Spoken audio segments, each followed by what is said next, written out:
గతంలో ఇండస్ట్రీస్ని ప్రమోట్ చేయడానికి లీజ్ మీదనో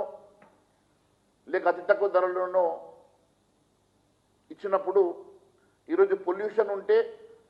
ల్యాండ్ టు ల్యాండ్ ఓఆర్ఆర్ అవతల మళ్ళీ వరకు ఒక ల్యాండ్ ఇచ్చేసి ఈ భూమిని తీసుకుంటే ఈరోజు దాదాపుగా 6,29,000 కోట్ల రూపాయలు విలువ చేసేటువంటి ఈ భూమి ఈ రాష్ట్రంలో ఉన్నటువంటి అప్పులన్నీ తీర్చగలిగేటువంటి ఈ ఆస్తి ఈరోజు కేవలం 5,000 కోట్ల రూపాయలకి ప్రభుత్వ ఆదాయంతో చేతులు దులుపుకొని లక్షల కోట్ల రూపాయల కుంభకోణానికి తెరదీసినటువంటి రేవంత్ రెడ్డి గారు ఈ 6,29,000 కోట్ల రూపాయల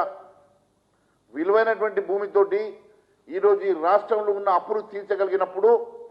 అవేమీ కాకుండా ఈ దేశంలోనే రిచెస్ట్ పొలిటీషియన్ కావాలని కోరి ఆశతోటి ఈరోజు మీరు చేస్తున్నటువంటి కుంభకోణం